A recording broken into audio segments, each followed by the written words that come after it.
नमस्कार दोस्तों, हमारे अपने YouTube चैनल न्यू लच अकाडमी में आपका हार्दिक स्वागत है। मैं आज आपके लिए लेकर आया हूं कक्षा 10 की गणित का प्रश्नावली 1.2 का सवाल नंबर 5 और 5 नंबर सवाल। लिखा है, जांच कीजिए कि क्या किसी प्राकृतिक संख्या, ये जो प्राकृत लिखा है इसको क्या कहेंगे हम? प्राकृतिक संख्या n के लिए संख्या 6n अंक 0 पर समाप्त हो सकती है। तो क्या हो सकती है? तो इसके लिए हम बेसिक सीखेंगे। मैंने लिखा कोई भी संख्या हो, तो यहाँ पर क्या दिया हुआ हमारा 6n दिया हुआ है। अगर मैंने यहाँ पर लिख लिया क्या, अगर मैंने यहाँ पर माना कि 2n और 4n लिखा हो सकता है ना, माना कि ये क्वेश्चन में दे दिया हो, यहाँ पर तो 6 की बात कर रहे हैं। मान लिया क्वेश्चन में अगर 2n दिया हो, 4n दिया हो, तो यहाँ कुछ भी हो सकता है। ऐसा लिखा होता तो आप क्या करते? यहाँ तो 6 की बात हो रही है। प्रश्न में अगर 6 की जगह पे 2 4 दिया होता, कुछ भी आ सकता था, तो इसके लिए हमें एक नियम हमेशा से लिख लेना। नियम ये हमेशा याद रखना है हमें। लिखा है, यदि कोई संख्या शून्य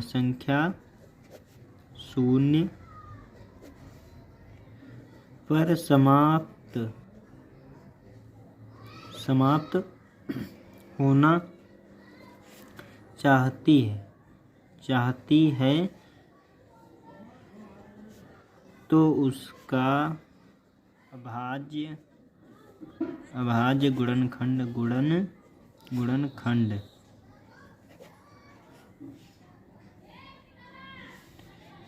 से कम एक बार 2 × 5 आना चाहिए। ठीक है। अगर मैंने माना कोई भी संख्या अगर 0 पर समाप्त होना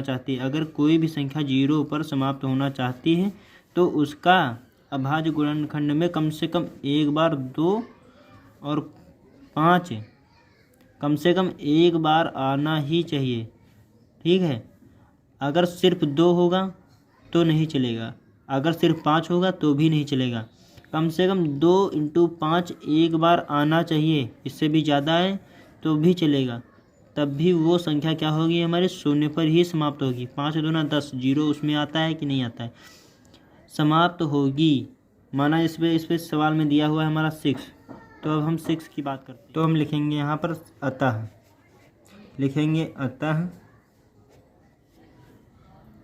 अतः 6 का गुणनखंड करने पर, तो हम 6 क्या गुणनखंड करके देखते हैं क्या होता है हमारा। जैसे कि यहाँ पर 6 लाशा लिखा हमने, ये सम संख्या है तो इसको कितने से 2 से काटेंगे, 2 तिया 6। अब ये क्या हुई? हमारी अभाज्य संख्या आ गई, तो हम इसको 3 से काटेंगे। 3 × 3। यहाँ पर 6 का गुणनखंड कितना निकला? 2 × 3। यहाँ पर 2 तो है लेकिन 5 नहीं है, तो ये 0 पे समाप्त नहीं होगी।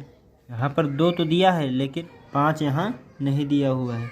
तो मैंने बताया ना कि कम से कम 2 और 5 आना चाहिए, एक बार तो आना ही चाहिए, लेकिन 5 नहीं है, तो ये हमारा क्या होगा? 0 पर समाप्त। तो ये 0 पर समाप्त नहीं होगी, 0 पर शून्य पर समाप्त नहीं होगी। आपको लिखना है इसको, चूँकि 6 का गुणनखंड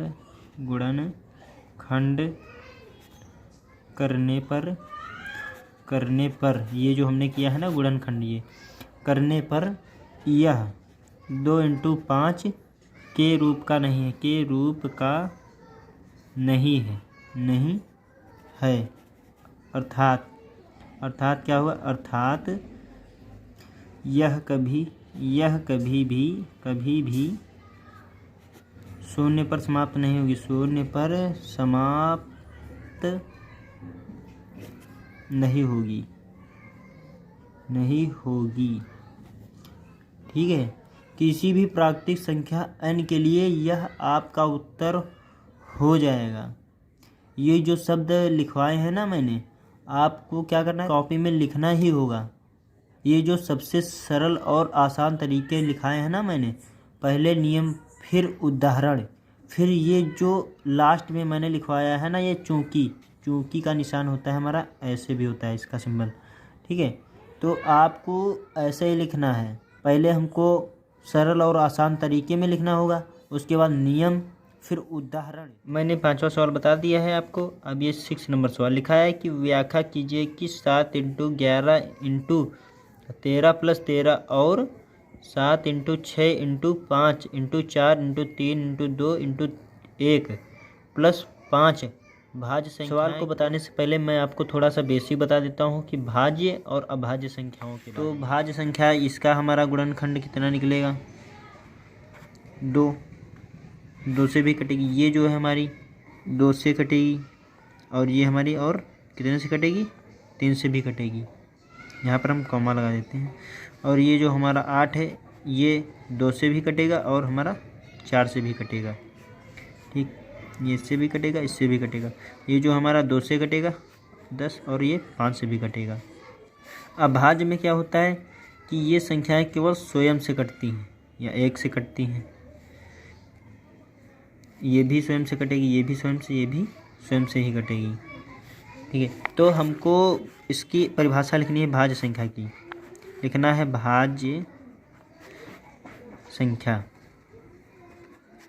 परिभाषा इसकी होगी भाज्य संख्या।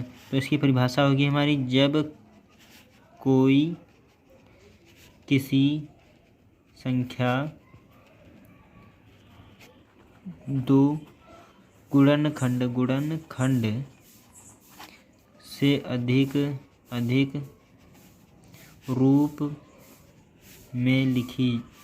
रूप में लिखी जा सकती है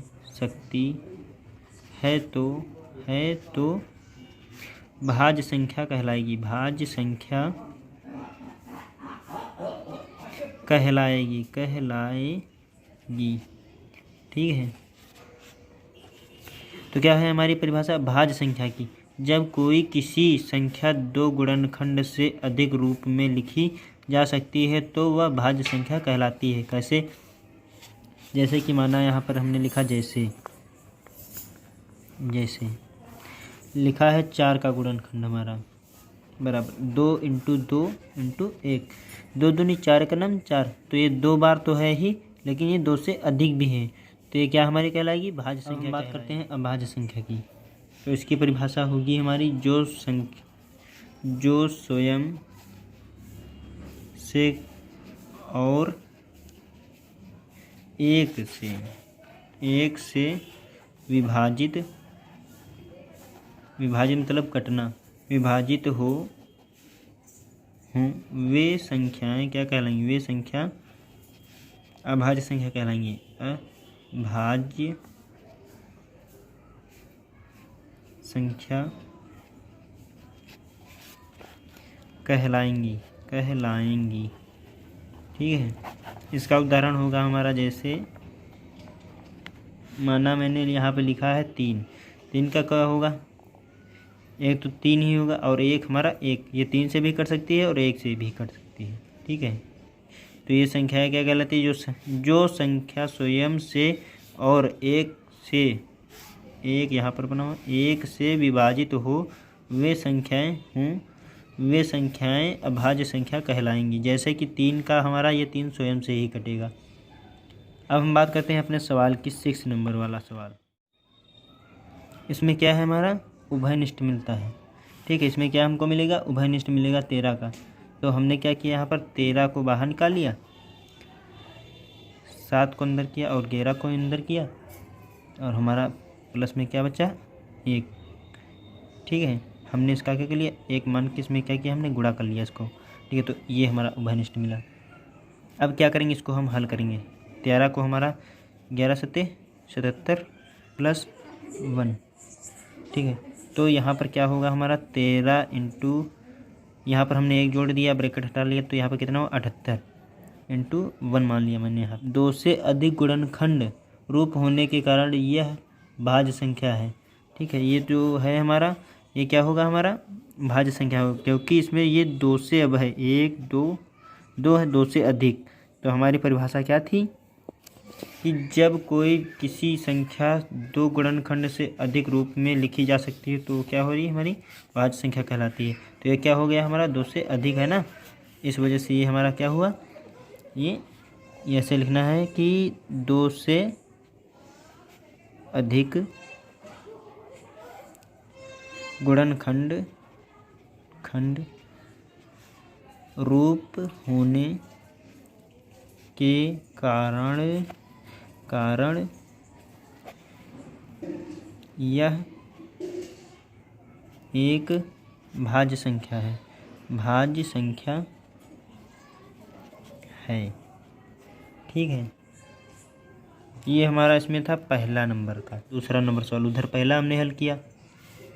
अब बात करते हैं 2 नंबर सवाल की। सवाल था हमारा 7 into 6 into 5 into 4 into 3 into 2 into 1 और प्लस में हमारा कितना था 5 था। तो इसमें भी हमारा क्या उभयनिष्ठ क्या मिल रहा है, देखो इसमें 2 चीज़ें क्या है हमारी, एक ये है और ये 5 को हम बाहर निकालेंगे, 5 को बाहर निकाला, अंदर हमारा 7 into 6 into 4 into 3 into 2 into 1 plus 1। इसको हम हल करेंगे, देखा 7 6 के 42, यहाँ पर तक के हल हो गया, इंटू 4 × 12 2 24 प्लस में हमारा 1। ठीक है, अब आगे हल करते हैं, 5 बाहर ही है, 42 इंटू 24 हमारा कितना होगा, इसको मैंने गुणा करने पर हमारा प्राप्त होगा 24 दूना 48 के 8 4 हासिल, 24 दूना 96 और हासिल हमारा कितना हुआ था 4, तो 96 4 कितना हुआ हमारा 100। ठीक है, अब हमारा प्लस में बचा 1, इसको लिख लिया, तो यहाँ पर होगा 5 इंटू, यहाँ पर इसको ऐड कर देंगे 1 0, यहाँ पर ऐड करने पर 9 हो गया, ये हमारा 1009 बना। तो अब क्या करेंगे इंटू 1, इसमें भी हल कर देंगे, तो ये भी हमारा क्या हुआ, इसमें भी तो क्या हो रहे हैं हमारे 2 से अधिक गुणनखंड हो रहे हैं, तो क्या लिखना होगा हमको 2 से अधिक गुणनखंड रूप होने के कारण यह एक भाज्य संख्या है। ठीक है, ये भी हमारा क्या हुआ, इसमें भी आंसर हो जाएगा। तो क्वेश्चन में हमारा यही था कि ये भाज्य संख्या क्यों है, तो ये इसलिए है क्योंकि इनके गुणनखंड 2 से अधिक हैं। पहला नंबर में भी 2 से अधिक थे, इस वजह से ये हमारे क्या होंगे, भाज्य संख्या होंगी, इसी वजह से। सॉरी गाइस, हमारा ये 6 नंबर सवाल था। मैं बात करता हूँ 7 नंबर सवाल। किसी खेल के मैदान के चारों ओर एक वर्ताकार पथ है। ठीक है, इस मैदान का एक चक्र लगाने में सोनिया को 18 मिनट लगते हैं, जबकि इसी मैदान का एक चक्कर लगाने में रवि को 12 मिनट लगते हैं। तो इसमें दिया है, मान लीजिए वे दोनों एक ही स्थान और एक ही समय पर चलना प्रारंभ करके एक ही दिशा में चलते हैं, वह कितने समय बाद वे पुनः प्रारंभिक स्थान पर मिलेंगे। अब मैं बात करता हूँ 7 नंबर सवाल को। इसमें क्या है, एक मैदान है हमारा, ये क्या है, एक मैदान मान लिया मैंने, ये एक मैदान है। ठीक है, और इस मैदान का चक्कर ये मान लिया मैंने सोनिया जो कि सोनिया को लगता है 18 मिनट। ठीक है, और ये जो दूसरा हमारा चक्कर है ये वाला, ये है हमारा रवि, इसको यही लगता है 12 मिनट। तो ये दोनों प्रारंभिक स्थान से एक चक्कर जब लगाते हैं तो यही मैदान के चक्कर को इनको पूरा करने में लगता है 12 मिनट और सोनिया को लगता है 18 मिनट। और ये कितने मिनट बाद ये पुनः फिर से इसी स्थान पे मिलेंगे कि तो दोनों का सेम बराबर मिनट होगा। तो जब बात होती है यहाँ पर, जब न्यूनतम की बात होती है तो हमको क्या ज्ञात करना होता है, एलसीएम ज्ञात करना होता है। तो यहाँ पर 12 और 18 का क्या करना होगा, हमको एलसीएम याद करना होगा, एलसीएम। ठीक है, तो 12 का हमने एलसीएम निकाला, ये सब है, ये हमारा 18, ये भी समय ये भी समय। तो क्या करेंगे हम, इसको 2 से करेंगे तो कितना है हमारा 6, फिर से 2 से करेंगे कितना आएगा हमारा 3। तो फिर से इसको हम क्या, ये अभाज्य संख्या है तो क्या करेंगे हम 3 से काटेंगे, 3 एक ना 3। अब ये बात है, ये भी सम संख्या है, 2 से कटेगी, 2 9 18।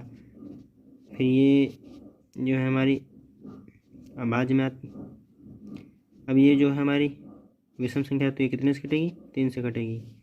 तो 2 3 त्रों को 9, फिर ये अभाज्य हो गई, इसको 3 से काटने पर 1 प्राप्त हुआ। तो ये जो है इसके हम गुणनखंड निकालेंगे।